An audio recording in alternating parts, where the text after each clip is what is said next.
Thomas is out there, and I wonder what that's like to just have him, and at least he's up and about and able to kind of move around and be alongside you guys here a little bit. Yeah, I think it's helpful. Obviously we've been through this a couple times, and I think it's helpful to strike a balance of getting those guys on their own schedule so that they're not like here for 7 hours a day, but also having them around the team at appropriate times. Especially, we just had a longer film session, and those types of situations, making sure they're exposed to that and they're around the guys enough. I just think that's good for their mental. It's good for the guys to get to know them, and it keeps them connected to the team because they're on the team. They're just not able to play.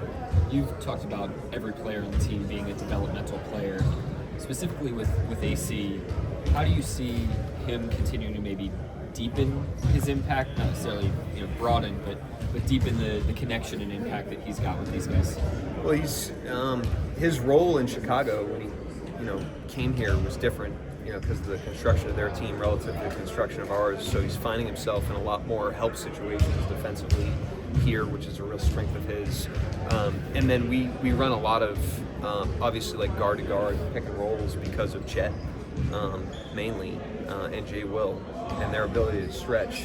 And so getting him involved in those actions with the frequency that he's been involved is also a big one. And there's a lot of nuance to that that he's still learning and picking up and doing a really good job with. So he's got a great beginner's mind. He just loves the game. He loves to learn about it. And so he sees himself as a developmental player as well. And he's got room to improve, just like everybody else.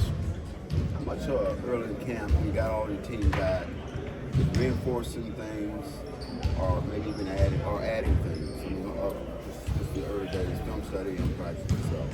Yeah, we add every year. We never want to come out of an off season and after a playoff experience, especially, just running the same thing back.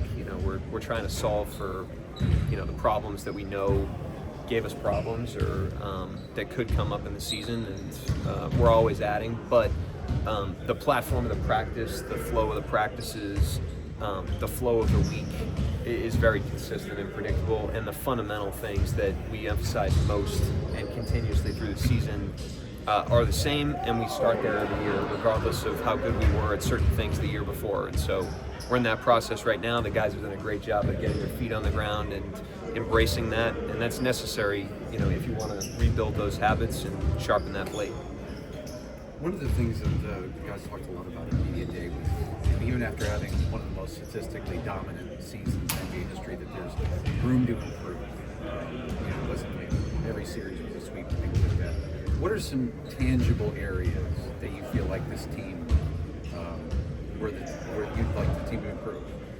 Well, the first thing I'll say on that is, I think it can come across as like arrogant if presented the wrong way, because we win the championship, and if you come out of that and it's like we can still get better, that's got a tone of it that doesn't feel great, and that's certainly not where we are. Improvement is necessary in our situation because everyone else is getting better. Both rosters, their coaching staffs are, scheming and getting better. The players themselves are getting better. And if you don't pace ahead of that, you see the best offense in the league, like re-breaks the record every year. The league's getting more and more efficient. And so if you don't pace ahead of that, you fall behind very quickly. And so I want to be clear that improvement is a necessity for us. We don't look at that as like a luxury. It's something we have to do if we want to be good. And then in terms of the tangibles, I think it's, a lot of it is getting a little bit better at the things that happen the most, and so we're not introducing anything new right now. We've got a system in place. The guys have great fluency in that. We don't want to lose our continuity by like turning everything over, but at the same time, we got to go deeper on the things that are, most important. So an example would be the pick and roll relationship between Shea and Isaiah Hartenstein. It was really good last year. There's room for improvement in terms of them learning each other. Our active spacing away from the ball, like the way we move around different drives and different pick and rolls. We were good last year. We're one of the best closeout offenses in the league in the regular season, but we can be better. That dropped off in the playoffs because the closeouts get a little harder, the defense plays a little harder. So those are tangible examples. But I just want to be clear that the focus on improvement isn't just like a talking point. We think it's a necessity. Shed and Isaiah obviously got a lot of experience playing alongside each other last season. They were also working out together this summer. Just where would you assess, I guess, how they look on the floor together and the improvements they've made in that department compared to this time last year? They look really good, and they came in here in great shape, in great mental condition. Like they're ready for the start of the season. They love basketball, and worked really hard this summer. There's tangible improvements to their bodies, tangible improvements to their games, and the fact that they were working out together is really cool. We don't, that's not an arranged marriage. They're choosing to do that on their own, which is really neat to see them collaborate like that this early in their tenure as teammates. Mark, is it mutually beneficial to have college coaches here, and how does that sort of get set up? They asked to come in, and we have an open door policy on that. As long as the gym doesn't get too crowded, we try to spread it out so it's never like a crowd here.